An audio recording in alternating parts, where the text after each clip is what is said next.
Please remember that the Lucy Pod is not a replacement for professional medical advice. If you have questions or concerns about your own amazing brain, please speak to a medical professional. I'd also like to acknowledge the traditional owners of the land on which I speak to you all today, the peoples of the Kulin Nation. Always was, always will be Aboriginal land.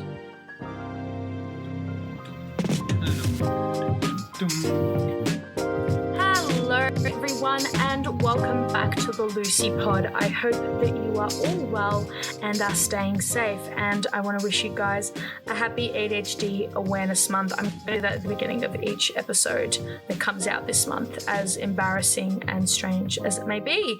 And I also want to welcome a guest who shouldn't be welcome because he's ADHD, so it kind of defeats the purpose of doing episodes during ADHD Awareness Month, but he's here anyway, and it's my neurotypical boyfriend named Trent.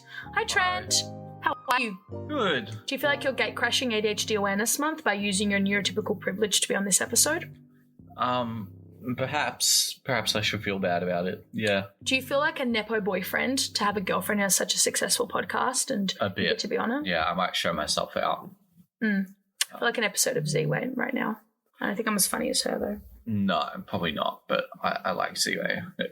She's funny. Do you reckon she's ADHD coded? Should we like analyze her? I don't think she'd appreciate that. She's like a real person. No, probably not. Yeah, ADHD coded, it's fine when they're like... Not real.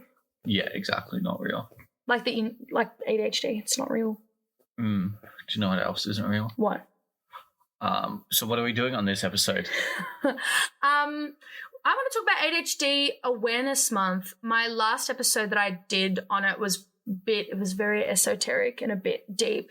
And I sort of talked about the concept of awareness. Do we need an ADHD Awareness Month? What does that mean? What is neurodivergence? And I sort of asked neurotypicals to explain their view on ADHD Awareness Month, because I feel like ADHD Awareness Month is really geared towards ADHDers, which is kind of unnecessary because we're very aware. I think we should focus our efforts on making neurotypicals aware. That kind of makes sense. So you're looking funny right now. Yeah, no, that does make sense. So as a neurotypical male, white male, I'm kidding, what does ADHD Awareness Month mean to you? I guess it's just opportunity to acknowledge those around you who have ADHD, and like maybe if you're unaware like of what, maybe you're a bit misinformed or don't really care to think that much about it, you can maybe dig deeper a bit and think about it better. And what do you mean by like be more aware, like of what, and how does that change the ADHD is around you? Like how does you being aware? No, I guess it doesn't really change much, but just like listening to what they have to say and like what their symptoms and how they present. You sound like a doctor. It's like listening to what like their concerns, the symptoms they present, like they present with, like you're in triage. Yeah. And I don't know, just being more in tune with the ADHDers in your life. But if it's only for 1 month, then like what's the point? If you're gonna it should be like all the time. It's like International Women's Day. It should be every day. Correct. Do you think that there's like an incentive for you guys to care about ADHD Awareness Month? Like let's say you don't have me as a girlfriend, and like what's the incentive? Because I don't blame you if you're neurotypical and you're like, why should I care? No, I don't think I would know it was ADHD Awareness Month if you weren't my partner. It would come and go and I would never know, and it really wouldn't change my life that much unless I happen to see it like, one time on a poster somewhere. Yeah, but it still wouldn't change your life because you're like, cool. Like it's it does not impact me at all. Fair enough. Like, why would it impact you? Do you think the idea, like if I were to tell you, well, the reason it impacts you is because neurodivergence affects everyone, it's like a public health thing, would you agree with that? Even though you're not neurodiverse, like do you think that the existence of neurodiverse people has an impact on society, positive or negative? Yeah, I could see how it's a public health thing in the sense that like everyone, like, well, at least here, everyone's like part of that whole public health network, and we have access to medications and I guess what we class as, public health or not affects the spending for medication and financial burden. And so that becomes everybody's burden in a sense. But I don't know, at least for me, when I pay taxes, I don't really think about it. I'm not worried about who's getting that money or not. It's like autonomous. Yeah, it's very autonomous. It's very like out of my hands. So But do you think that by you like paying your taxes and having that sort of view, call it like, I don't know, utilitarian? Yeah. Do you think that that's beneficial to ADHDers? Or even just like, let's say like I'd say to anybody, it's beneficial to everyone. Anybody. Yeah. Because we all use the healthcare system. We all benefit from it. Yeah. Okay, interesting. What about in like a positive way? Like for me, the way I've sort of explained neurodivergence is, it's a public health issue, even though it's not COVID or gastro. Like if I go to Brunswick Baths, like they're not going to close the pool down. I explained neurodivergence in my previous episode as specifically with ADHD. Of course, ADHD is a disorder. I'm not trying to say like, oh, it's just like fun and it's not an illness or whatever, but it's a variation in the human genome. It's like we have racial diversity or ethnic diversity, we have language diversity, sexual diversity, and then you have neurodiversity. And when you have a large quantity of people, and when you have a large quantity of people are bound to present with different qualities. I was like, the royal family, maybe not. They might present with specific qualities that are a result of not having enough diversity. Yeah. But I think that's why people should care about it, because it really contributes to, and I know it sounds wanky, but like to the fabric of our society. But do you agree with that? You won't get cancelled if you say no. Like some people are like, I don't care, like if we're diverse or not, like it doesn't. No, diversity is good. Yeah. Why? Because it presents lots of different like worldviews and different challenges, and it's stuff that's important to function holistically. Because I think diversity, as you said, it's inevitable. There's going to be some level of diversity in unless you're the royal family. Yeah. In every society. So the greater diversity you have, the more likely you are to cater for it properly. Whereas in a society where there's only a small amount of diversity, you might actually not care segregation. You might not care as much to care for it or cater for it, because it's just like a less overall proportion. Whereas like if you have lots of diversity, then you have to make sure you're doing your due diligence. Yeah, well, it's like a lot of things have braille on them because there's a lot of people who can't see, and it makes it easier for them. Do you think that should we have braille for ADHD? No, that's I don't know why I said that. I don't know what that means. I don't know what that means. Do you think that we do enough for ADHDers, like the society? And when I say society, let's be specific. Do we think that schools do enough, universities, doctors, medical, but like from your perspective? From my perspective. Because I have mine. Yeah, from my perspective, it's not something that impacts me. So I would say yes, we do. But it's hard to tell, obviously. He's bored by this. No, I'm stirring. He's bored by diversity, guys. Obviously, like, if something affects you, you're more likely to realize. So I don't know, because it doesn't really. But you like with me, like, do you think? With you, yeah. Do you think they do enough for me, the world? Yeah, I think you get by. You do all right.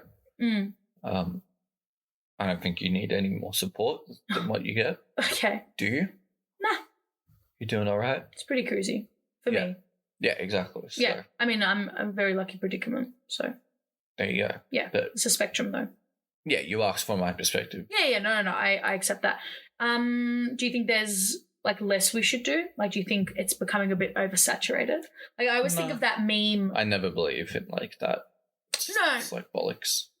No, but like I always I think of that meme whenever I think like the ADHD thing's becoming a bit much. It's that tweet where it's like people don't realize how hard it is to be ADHD during Halloween. You don't know how difficult it is. And the response is like, you people can't do anything. Have you seen it? No. It's really funny. Do you think it's funny me explaining it, or should I pull it up to show you? No, it's funny. Yeah. It is? It is funny. Okay, guys, if you don't know what I'm referring to, I'm going to put it in the show notes. And that resonates with me because I'm like, yeah, it sometimes becomes a bit oversaturated. Like now Halloween's a neurodiverse issue. But how's Halloween a neurodiversity? Exactly. They were like, they don't know how hard it is, like costumes and whatever. It's like, what? I don't get that though. I don't get it either. Oh, okay. So it's becoming a bit much. Do you think that social media, and I don't want to get into the whole like social media bad and sometimes good, I don't want to do that, but do you think that social media, specifically TikTok, kind of impedes awareness because we're receiving so much nonsense about what ADHD actually is, and it kind of makes it look a bit ridiculous? Or do you think it's a positive thing? I think overall it's a positive. So you don't think TikTok like rots your brain? I don't think it impedes awareness.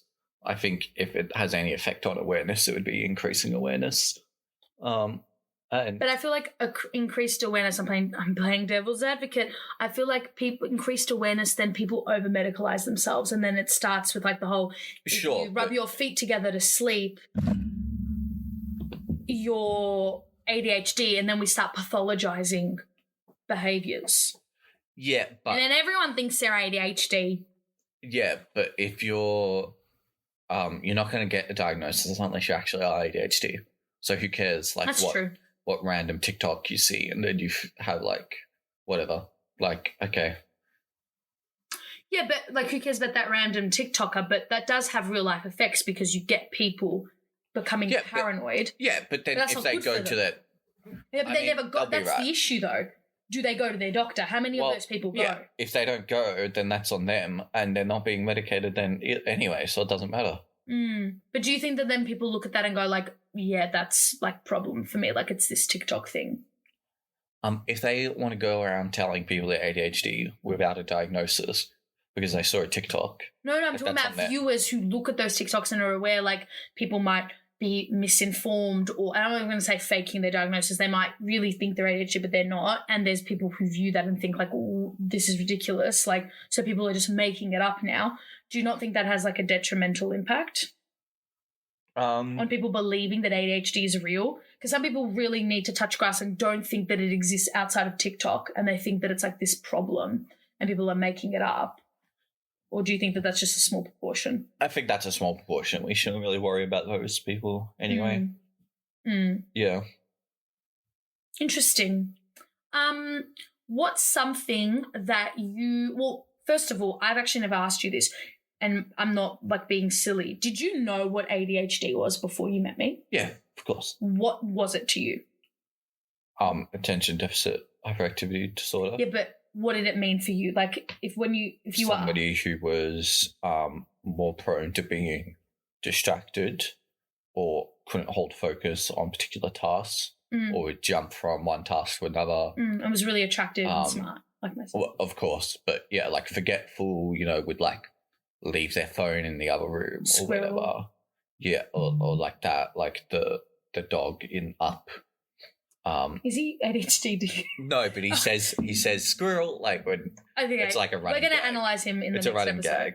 Okay. Yeah, in that film. So you feel like, but did you really have like that solid understanding? Because before I got diagnosed, I had no idea what ADHD was. I thought it was like really, but you were a lot like young. I met you. I was 18. You were 12 when you got diagnosed. Yeah, but I thought it was like, oh, you're just stupid if you're ADHD. Yeah, but it's just different. Like. We didn't have the same Trent, there's people in my life who are in their 60s who tell me to drink water to like deal with it. So just yeah, but there's always boomers, are there? So that's what you thought it was. So when you met me, obviously I'm one representation. Did I match that description, or was it like, oh, actually they present a little differently? Because it was the first thing I told you when I met you. No, I think. Were you just blinded by my lethal face card? Yeah, that. But no, I think you presented. I don't know how I expected, and then like a little bit more like insane. Yeah, loud, insane. But that's just me. But yeah, I never attribute that to ADHD. I always just attribute that to like that's how Lucy is. So, but no, you didn't like shock me with like your ADHD when I met you. I was like, oh my God, like She's this is ridiculous. Or like, oh my God, she's so different and like unique and special. I was like, oh, okay, whatever. Like, this freak over here. Yeah. And also you love to talk about it. So it will never come as a surprise to anyone. No. Like, and it's also not one of those diagnoses that it's like, you have to like tell someone and be like, I'm actually ADHD positive. And it's like, oh my God. Yeah. It's not. It's not like stigmatized in that way. Like people aren't going to say something horrible to you afterwards. Like the worst they might say to you is like, oh, like, are you sure? Interesting. Yeah. Over the course of our relationship, and it doesn't have to be something that I do that you've learned, or it could be what's something, and it can be several things that you've learned about ADHD, because obviously like you had the basis, like ADHD, it makes you really hot and a bit distracted. All hot people are distracted, but what have you learned more? It can be from something I've said or something you might read about because you're with me and you're like, I want to learn more about like my ADHD partner. I learned that there's like a lot of different medications that you can be taking for ADHD. Like it's not just Ritalin. No. Which is interesting. Was that like the med you thought of? Like, oh, like Ritalin, it's the ADHD med? Yeah, it's like Ritalin. Yeah. Okay. It's just the name brand, like number one. And it often is the first thing doctors will prescribe, right? So it depends. Like when I was growing up, at my time it was Ritalin, and now it's more like Ritalin. It's short acting because Vyvanse is a Ritalin. Yeah. It depends. Yeah. So, that's one thing. What else has changed? I guess honestly, the amount of negative perception that I see now, that I didn't obviously. What do you mean, like you negatively perceive ADHD? No, other people having like negative perception or commentary, really? on ADHD. Whereas it's like I previously like obviously wouldn't be looking in those circles or paying attention to that stuff. Whereas now you tell me and like I hear the news and you're like, oh, okay, interesting. People have this to say about like, this teen who did murder and was like ADHD or like, oh, people will like overdiagnose and like TikTok is like causing ADHD or whatever else, right? I've never said that, but yes. Like I never would have heard those stories. But so I guess that's one thing being with you to do with ADHD. And of course this podcast and editing every episode. A Nepo hire. You're a Nepo hire. It's 67 episodes now. It's a lot. That's a lot. That's a lot of knowledge. Do you think that being with me has made you, and you don't have to be, I don't think it means you have to suddenly become this aware saint, but do you think by being my partner now you can sort of notice ADHD in other people and you're maybe more understanding and a bit more like, like I could tell they like this person at work or whatever or at uni is ADHD and that's, thanks to my beautiful partner. Perhaps. I'd like to say it's just a result of me getting older and wiser, but no, it probably is having done so many episodes and hearing you talk about it so much. Do you notice ADHD is a lot more now? Like now that you are like, I would say now that you're ADHD, now that you're dating me, or you're like, nah, like do you have an extended radar? No, I don't think so. Well, maybe, but it's always like super obvious or like the person is like kind of insane. I'm kidding. Off the wall anyway. Like, so it's like, okay, they've got ADHD, like whatever, like that doesn't change my perception of them anyway. Yeah. I didn't like other cases. It's just, it sort of is what it is. In terms of having a radar for it, I think it's improved, but having an ADHD radar doesn't really change your life, like at least for me. Maybe if I had ADHD, it's like, oh, look, another person, but like for me, it's whatever. Like another squirrel. Yeah, I don't know.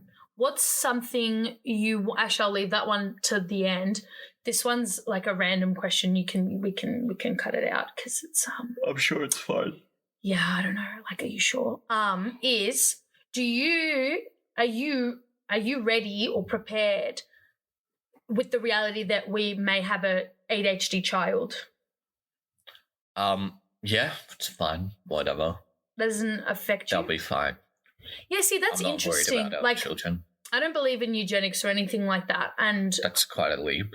no, because I'm going to get into something because there's some people who have ADHD or who are autistic or who are anxious or depressed and they choose not to have children because they do not want to pass on a potentially negative condition or the side effects of that condition with their child, and they believe that they should not have children.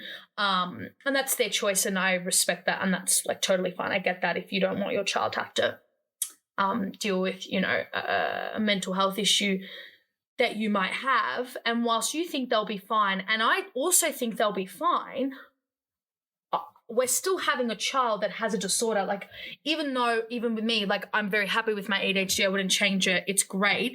I do sometimes have days where I'm like, but I actually do have like a condition. Like, I actually have a brain problem that requires treatment. As much as it, most days it doesn't impact me. I'm fine. I'm doing all right.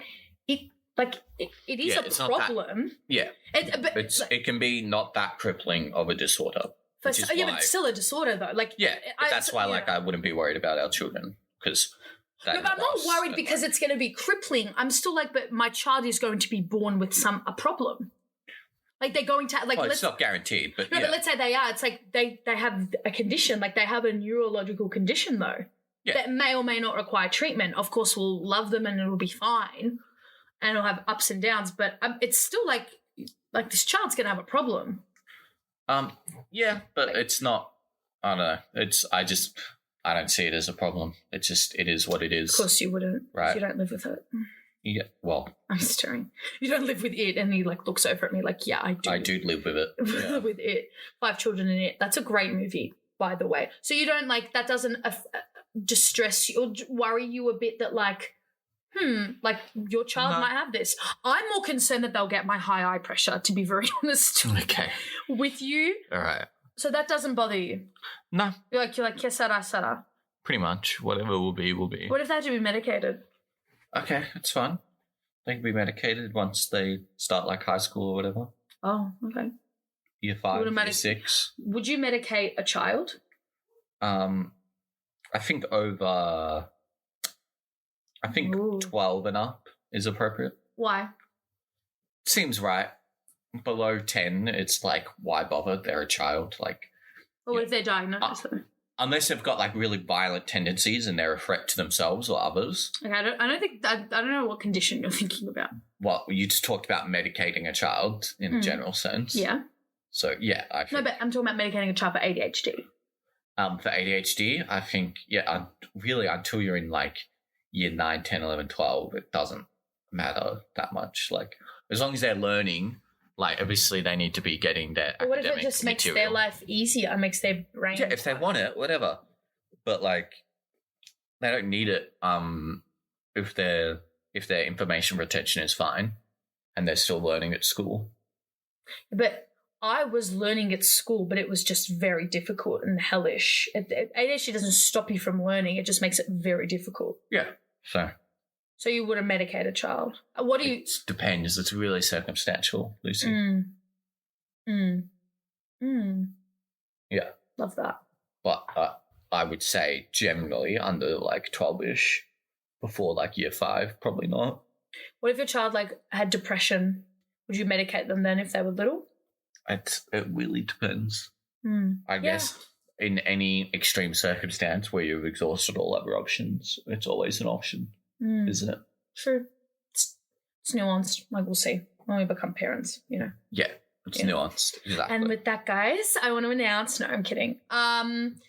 Finishing up on this episode, what is something, and it doesn't have to be corny, it doesn't have to be deep, what is something you want to tell neurotypicals who are listening about ADHD in the theme of ADHD Awareness Month?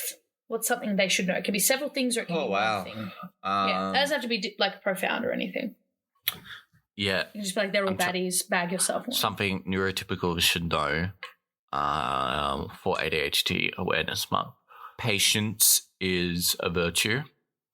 And most of the time, I just try to enact absolute patience with like a hint of reality. So like it's only as bad as you make it, or it's only as like, it's only an extreme situation if you make it extreme. So like in a moment, you have to, regulate and choose like, oh, what's the temperature on this going to be? So if you choose to make it worse, then of course it's going to be worse. But if you have like just some patience and like, wait it out, it'll probably be fine. And then, just give it 10 minutes and like she'll be right. So yeah, just like be normal. I don't know. Be neurotypical. Yeah, exactly. If you're neurotypical, just be like yourself. Just like be normal. Don't be a dick. Don't be a dick. And yeah, she'll be right. Yeah. So that's like for like people who have like ADHD partners. I think that's really nice. I can attest to that. That patience is a virtue, and it ain't easy. As like for the partner, like for the neurotypical partner, no, patience it's easy. Like just don't do anything. I find patience so easy to enact because it's like, okay, I'll just wait. I'll just be quiet. Yeah, but for some, for ADHD is, because us people, we can't do anything. Patience is like really hard for us, like especially coming into October. Such a victim. Those are really nice parting words. Like, thank you. We should put some nice music over this. Okay. I'll put the outro music over this. You should. Now, where can people find me? I want you to do the plug. Because mine always changes. I flip it around. Thank you for listening to episode 67 of the Lucy Pod, a quick neurotypical conversation for ADHD Awareness Month. ADHD Awareness Month for dummies. For neurotypicals. Yeah. Dummies. You can find us everywhere at the Lucy Pod on your Instagram, rss.com, Apple Podcasts, Spotify, and Google Podcasts, Amazon Music, Pandora. If you want to leave us 5 stars, leave us 5 stars. Comment below your favorite memory from this ADHD Awareness Month because it's such a profound time of year. Yeah, it is. It's for me. It goes like the whole Christmas holidays. And then St. Patrick's Day, and then ADHD Awareness Month. It's my third most important holiday of the year. Okay, thanks for tuning in. And forget to listen to like and subscribe and listen to us everywhere. I mean, you're already listening, but tell someone else to listen. Yeah, refer us. You'll get 10% off your next meal. Juice order. Yeah. You order the Mango Magic. Okay, I prefer the Tropicana Punch. Yeah, love that.